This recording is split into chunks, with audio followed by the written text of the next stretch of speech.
Ouro Preto sempre brilhara diante dos olhos de Helena Duarte. Não era apenas a cidade em que crescerá, mas um espelho do próprio destino, ruas de pedra que pareciam esconder séculos de riqueza, igrejas de torres douradas contra o céu de Minas, histórias de conquistas e perdas gravadas nas paredes. Desde menina, aprenderá a medir o mundo em quilates. Seu pai, patriarca de uma das famílias mais antigas na mineração, costumava dizer: tudo o que vale está no peso. Quem tem ouro tem o tempo nas mãos. E Helena acreditara. Aos 39 anos, ela já não precisava provar nada a ninguém. Era milionária, investidora em museus e artes, colecionadora de obras raras. Seu apartamento em Belo Horizonte parecia uma galeria, quadros de nomes consagrados, esculturas em mármore importado, vitrines com moedas coloniais. Mas, apesar de todo o brilho, algo lhe faltava. Às vezes, à noite, sentava-se diante de uma tela barroca iluminada por refletores e perguntava a si mesma: o que há aqui que não se compra? Nunca encontrava resposta. Foi numa manhã fria que recebeu o convite. Um padre da diocese local lhe pediu apoio financeiro para restaurar a igreja de São Francisco de Paula, em Ouro Preto. A construção do século XVIII estava ameaçada por rachaduras profundas e infiltrações. Helena, sempre orgulhosa de se associar à preservação histórica, aceitou prontamente. Afinal, era mais uma joia em seu portfólio de mecenato.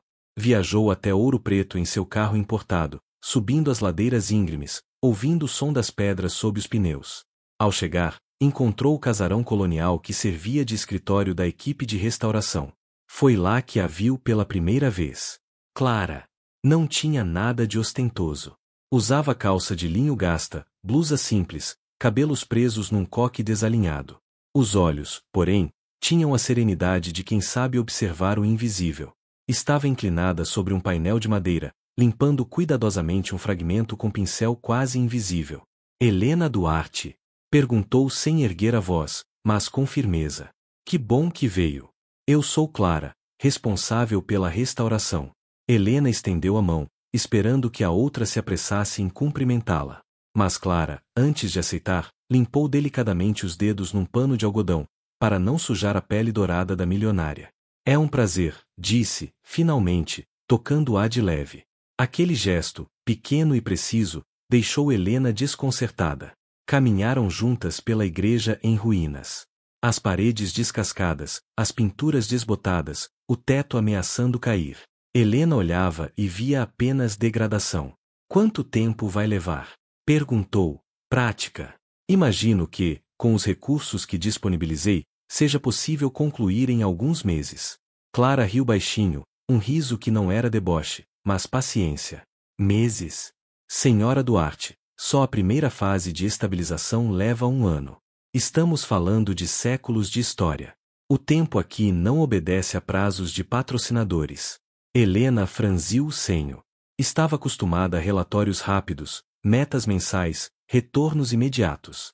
Mas naquela igreja, o ouro não brilhava, ele dormia, escondido em camadas de poeira e rachaduras. Enquanto Clara explicava, Helena se pegava observando os detalhes, a delicadeza com que a restauradora passava os dedos sobre uma inscrição, o respeito quase religioso com que falava das pedras, a forma como via beleza no que parecia ruína. Algo em Helena estremeceu. Não sabia dizer o que. Naquela noite, hospedada em um hotel histórico, Helena abriu sua caixa de joias portátil. Pingentes de ouro maciço, anéis cravejados de diamantes, pulseiras pesadas. Tudo brilhava. Mas, de repente, o brilho pareceu vulgar diante da lembrança do olhar calmo de Clara sobre as pedras antigas. Por que sinto que o que ela toca vale mais do que tudo o que guardo? A pergunta ecoou, sem resposta. No dia seguinte, voltou à igreja. Encontrou Clara ajoelhada, limpando cuidadosamente um fragmento de pintura escondido sob camadas de sujeira. Olhe, disse a restauradora, chamando-a. Está vendo esse traço? Helena se inclinou.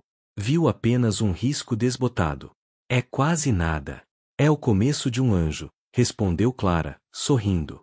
Passou 3 séculos escondido. Agora volta a respirar. Helena ficou em silêncio. 3 séculos. Um anjo oculto no pó. E de repente, o ouro em seus cofres pareceu pesado demais. Naquela tarde, escreveu em seu diário. Hoje vi um traço que era um anjo. Não brilhou, não pesou, não custou nada. Mas me pareceu eterno. Era apenas o começo. O eco das pedras já começava a ressoar dentro dela, rompendo o silêncio do ouro que sempre acreditara ser absoluto. Helena Duarte detestava a espera. No mundo em que crescerá, tempo era sempre convertido em lucro. Cada minuto parado significava toneladas de minério que não eram extraídas. Cada mês perdido era uma coluna de números que deixava de crescer. Por isso, quando voltou à igreja de São Francisco após 2 semanas de patrocínio, esperava ver algo palpável: paredes repintadas, colunas reluzentes, um altar que pudesse ser fotografado em revistas de arte. Mas encontrou o mesmo cenário de pó, andaimes e silêncio. Clara estava lá, como sempre, ajoelhada diante de um fragmento de parede. Com um pincel quase invisível, limpava grão por grão, camada por camada, como se tivesse todo o tempo do mundo. Isso é o avanço de 2 semanas? Perguntou Helena, a voz carregada de incredulidade. Clara não se apressou em responder. Levantou-se devagar, limpando as mãos num pano, e apenas então ergueu os olhos. Isso é o avanço de séculos. Helena franziu o senho. Eu não investi milhões para que me mostrem meia parede arranhada. Preciso de resultados concretos, Clara. Algo visível. A restauradora caminhou até uma coluna coberta de andaimes. Tocou-a com delicadeza. O que fazemos aqui não é para você ver agora. É para que continue existindo quando nós não estivermos mais aqui. Isso é filosofia, retrucou Helena. O que eu quero é retorno. Clara a encarou com firmeza. O retorno está no invisível. Sem essa limpeza lenta, nada que você chama de resultado sobreviveria mais de 10 anos. O silêncio se instalou entre as duas. Helena sentiu um incômodo crescer dentro de si. Estava acostumada a comandar, a impor ritmo, a comprar velocidade. Mas ali, diante da serenidade de Clara, percebia que sua autoridade não valia nada. O ouro não acelerava o tempo das pedras. Naquela noite, de volta ao hotel, Helena não conseguiu dormir. As palavras de Clara ecoavam em sua mente. O retorno está no invisível. Abriu sua mala de couro e retirou uma caixa de joias. Segurou um colar pesado, de ouro maciço. Ele brilhava contra a luz amarela do abajur. Mas, quanto mais observava, mais o brilho parecia superficial. E se tudo o que acumulei for só superfície? Pensou. Nos dias seguintes, insistiu em visitar a obra. Sempre esperava ver transformações grandes, e sempre se deparava com Clara e sua equipe trabalhando em detalhes microscópicos. Uma tarde, perdeu a paciência. Vocês não percebem que isso é perda de tempo? Com máquinas modernas poderíamos limpar essas paredes em dias, não em anos. Clara respirou fundo. A equipe parou, constrangida. Se passarmos máquinas aqui, destruiremos as camadas originais. O tempo que você chama de perda é a única forma de preservar a alma desta igreja. Helena riu, amarga. Alma? É apenas cal e tinta. Clara se aproximou, tão perto que Helena pôde sentir o cheiro de poeira e óleo de linhaça em sua pele. Então por que você está aqui, Helena? Se fosse apenas cal e tinta, não teria gasto milhões. A pergunta caiu como golpe. Helena não respondeu. No fim daquele dia, enquanto os operários encerravam o turno, Helena permaneceu sozinha no interior escuro da igreja. Caminhou até o altar em ruínas, passou os dedos pela madeira gasta. Sentiu a aspereza da superfície, as marcas de séculos, as rachaduras abertas pelo tempo. E, pela primeira vez, teve a estranha sensação de que havia algo ali, invisível, sim, mas real. Quando voltou ao hotel, escreveu em seu diário: Estou cercada de ouro e pressa. Mas hoje vi algo que não se compra, a paciência. Talvez seja isso que Clara guarda, um tesouro que não brilha, mas atravessa os séculos. Ainda não sei se consigo suportar esse silêncio. E assim, o conflito crescia.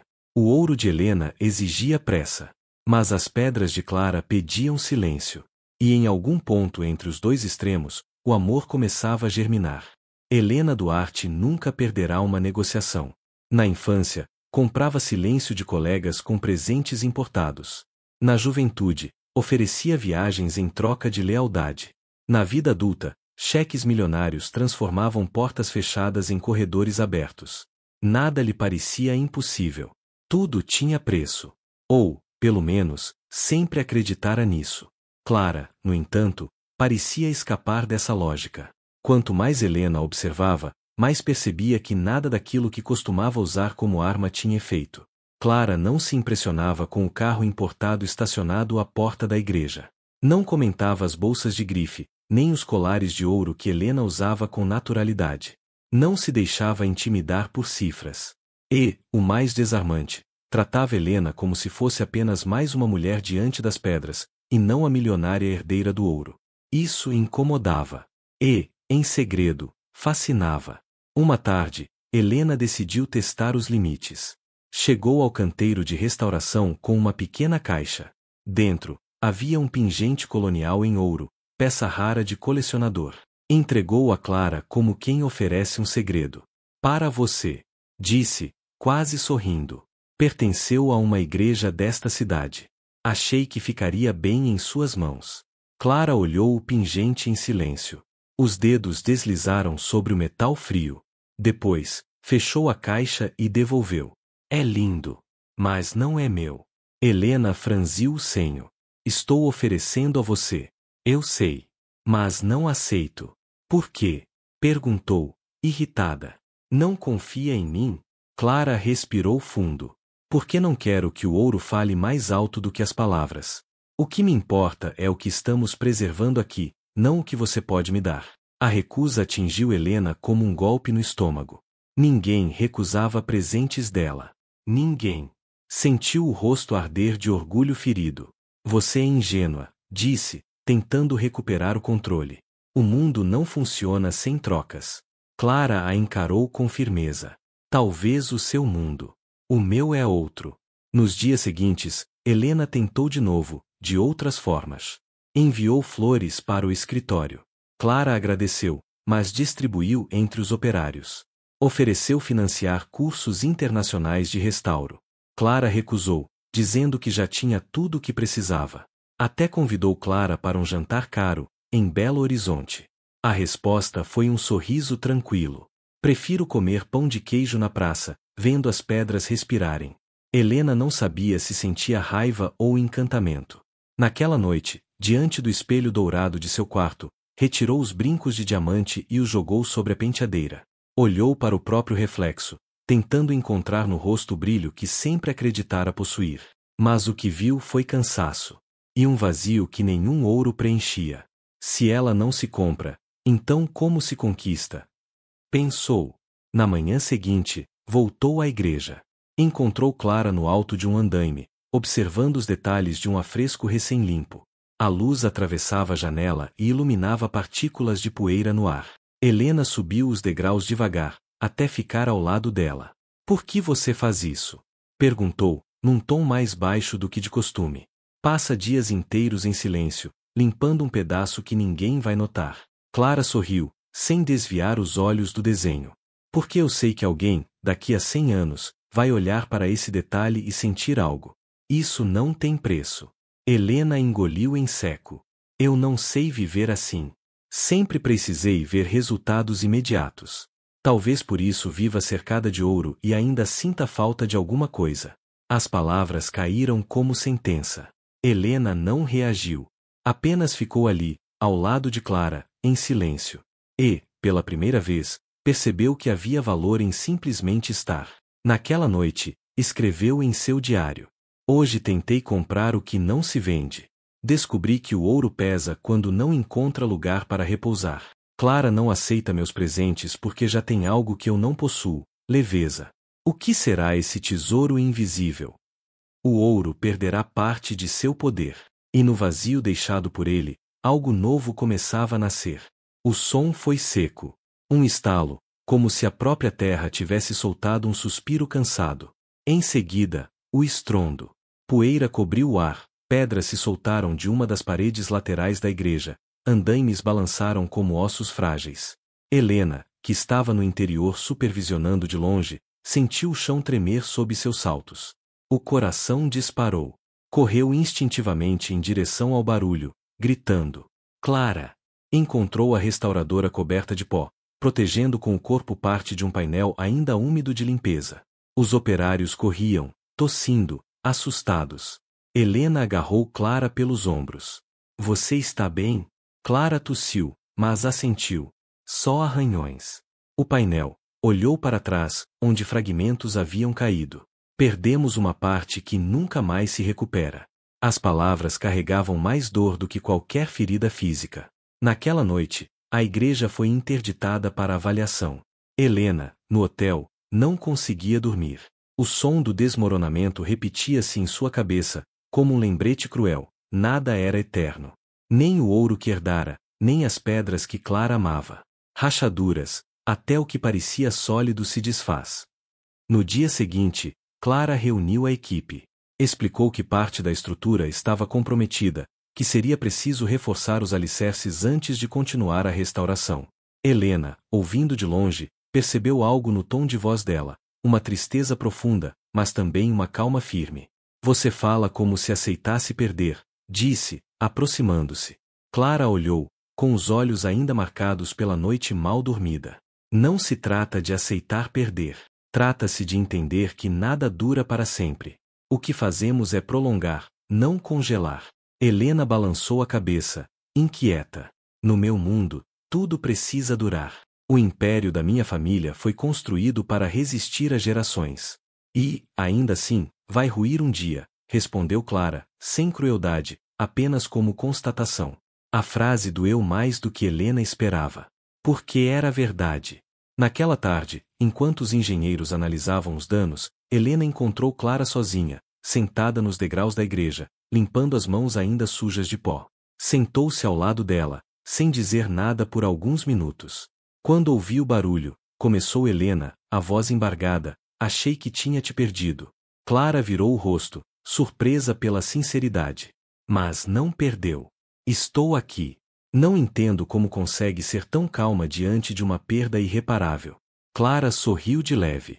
Porque as rachaduras também contam histórias. Elas nos lembram da fragilidade. Helena suspirou, olhando para as próprias mãos. Eu não sei lidar com fragilidade. Sempre precisei parecer indestrutível. Clara tocou suavemente o dorso da mão dela. Talvez seja por isso que carrega tanto peso.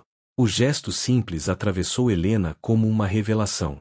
Ninguém a tocava daquela forma, sem interesse, sem cálculo, sem medo. Apenas humano. Por um instante, sentiu vontade de chorar. Mas se conteve, porque o choro parecia uma rachadura em sua própria armadura. Ainda assim, algo nela começava a ceder. Nos dias seguintes, o trabalho foi interrompido até a liberação dos engenheiros.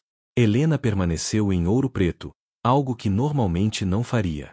Ao invés de viajar para suas reuniões ou voltar aos escritórios de Belo Horizonte, escolheu ficar. Ficava nas praças, observando os telhados tortos das casas coloniais, as ruas de pedra, o silêncio que parecia vir dos séculos. E, cada vez mais, buscava a companhia de Clara. Conversavam à noite, sobre histórias da cidade, sobre vidas passadas e esquecidas, sobre a diferença entre possuir e preservar. Helena, que nunca falava de si, contou detalhes de sua infância, como aprenderá cedo a negociar afetos com presentes, como crescerá cercada de brilho e de solidão. Clara ouviu sem julgamento, apenas com uma atenção que parecia rara como ouro verdadeiro. Uma noite, caminhavam pela rua direita, iluminada por postes amarelados. Helena olhou para as fachadas antigas e disse: depois do desmoronamento, percebi que até o que é mais sólido pode desaparecer de repente. Eu sempre achei que minha riqueza era indestrutível. Mas agora... Hesitou. Tenho medo. Clara parou, olhando-a nos olhos. O medo não é fraqueza, Helena. É a humanidade. O silêncio que seguiu não foi incômodo. Foi quase um abraço invisível. Na manhã seguinte, Helena voltou a escrever em seu diário. As rachaduras da igreja revelaram minhas próprias rachaduras. Sempre vivi tentando esconder a fragilidade, mas Clara me mostrou que ela também é parte da história. Pela primeira vez, penso que talvez o ouro não precise brilhar para sempre, basta iluminar o tempo que lhe cabe. E assim, no meio da poeira e do pó, nasceu algo que não se comprava, não se restaurava, não se vendia. Um vínculo feito de fragilidade. Eram duas mulheres de mundos opostos, mas ambas marcadas por rachaduras eternas. E, nas fissuras, o amor começava a florescer. O cheiro de fumaça chegou antes do fogo. Era madrugada quando o telefone de Helena tocou no hotel. Do outro lado, a voz aflita de um dos engenheiros. Dona Helena, a igreja, pegou fogo. Ela não pensou duas vezes. Correu pelas ruas estreitas de Ouro Preto, ainda envolta na escuridão da noite, guiada pelas chamas que já iluminavam o céu. Quando chegou, a cena era de pesadelo. O fogo lambia o madeiramento antigo do telhado, e labaredas subiam como línguas famintas. Moradores corriam com baldes, bombeiros tentavam conter as chamas, mas o vento parecia conspirar contra. E, no meio da confusão, Helena viu Clara. A restauradora carregava, com dificuldade, caixas com fragmentos e papéis resgatados da sacristia. Clara! Gritou Helena, avançando até ela. Você está louca? Vai se machucar. Não posso deixar a história virar cinzas. Respondeu, tossindo, mas sem parar. Helena a segurou pelo braço. Eu trouxe comigo peças de ouro da minha família, guardadas no cofre da sacristia. Preciso salvá-las. Clara parou, encarando-a nos olhos, cobertos de fuligem. Escolha, Helena. As joias podem ser refeitas. Mas o que está aqui, nunca mais. A frase caiu como golpe. O fogo crepitava ao redor, exigindo decisão imediata. Helena sentiu o coração acelerar. Toda sua vida havia girado em torno da preservação daquele ouro, herança que simbolizava séculos de poder. Mas Clara estava ali, diante dela, arriscando tudo por paredes e pinturas. O que é mais eterno? O ouro ou ela? Sem pensar mais, Helena soltou o braço de Clara e correu para ajudá-la a carregar caixas com documentos e peças frágeis. Abandonou a ideia de salvar suas joias. Rápido! Gritou, ofegante, carregando o peso que nunca imaginara suportar. Se perdermos isso, não haverá volta. Clara olhou, surpresa, e um brilho de emoção atravessou sua expressão. Naquele instante, as duas, lado a lado, lutavam contra o fogo como iguais. O calor era insuportável. A fuligem queimava a pele. Por um momento, Helena achou que não resistiria. Mas cada vez que os braços tremiam, olhava para Clara, firme, decidida, e encontrava forças que nunca soubera possuir. E assim, juntas, conseguiram salvar parte importante da documentação e dos fragmentos. Quando os bombeiros finalmente controlaram as chamas, ambas estavam exaustas, cobertas de cinzas, mas vivas. Sentadas no meio-fio, ofegantes, Helena sentiu as lágrimas escorrerem pelo rosto sujo de pó. Não sabia se chorava pela destruição parcial da igreja, pela perda de suas joias ou pela estranha sensação de alívio que a invadia. Clara, ao seu lado, segurou sua mão. O gesto foi firme, silencioso, cheio de significado. Você escolheu, disse Clara, com voz baixa. Helena virou o rosto, confusa. Escolhi o quê?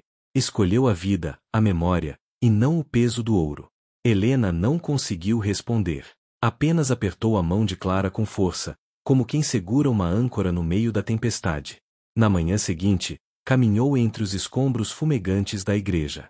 O altar estava parcialmente destruído, parte do telhado havia cedido, mas ainda restava muito de pé.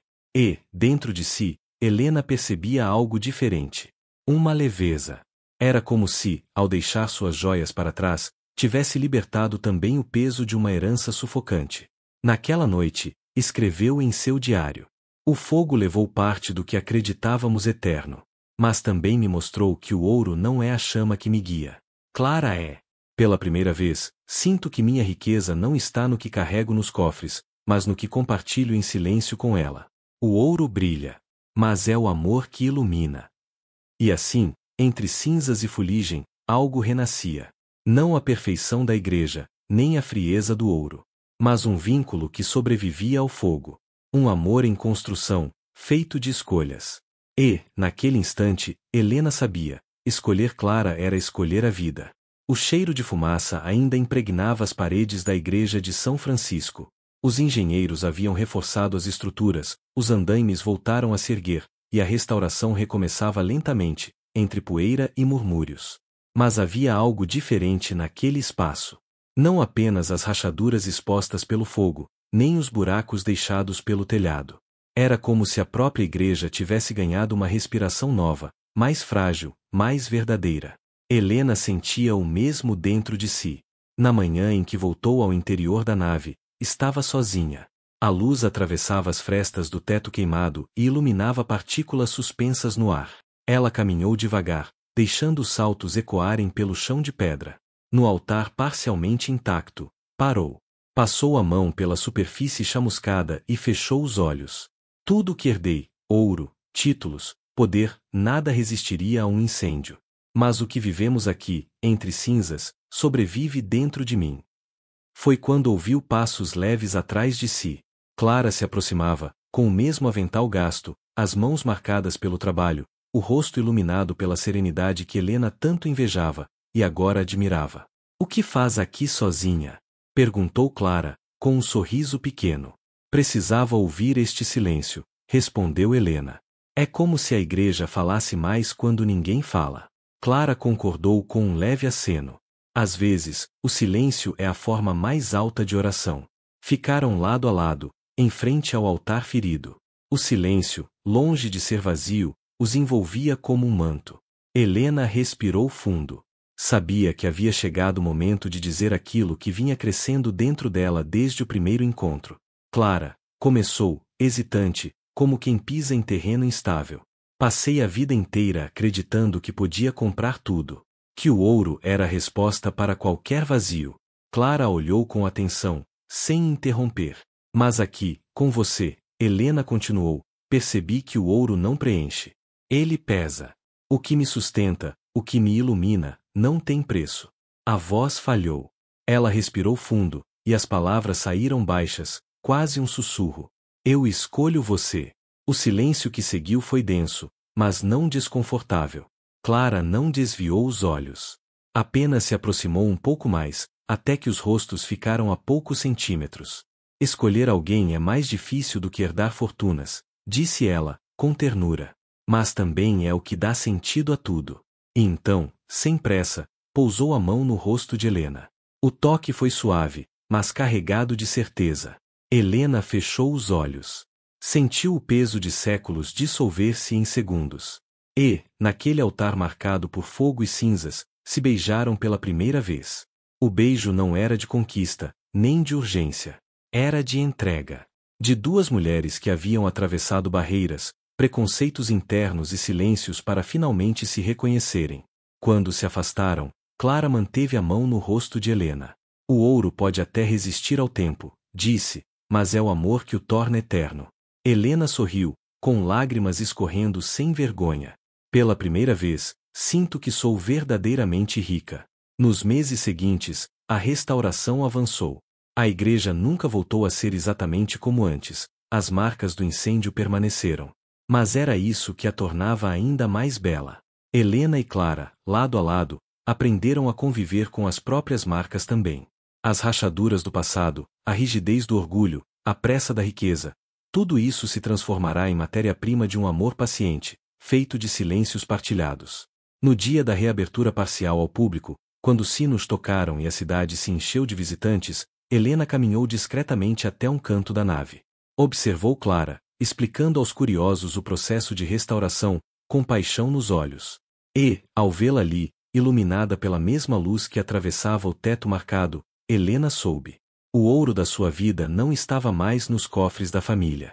Estava diante dela, respirando, sorrindo, vivendo. Naquela noite, escreveu sua última entrada no diário. O ouro pode comprar silêncio, mas não pode preenchê-lo. Clara me ensinou que o silêncio pode ser plenitude. Hoje sei que minha verdadeira herança não é o metal que brilha, mas o amor que arde sem consumir. E, no silêncio do ouro, encontrei a eternidade. Assim terminou aquele arco da jornada. Não com a ostentação de uma fortuna, mas com o sussurro de um amor verdadeiro. Helena, a herdeira do ouro, escolhera a restauradora das pedras. E, nas cinzas do passado, nasceram luz e silêncio. O silêncio do ouro.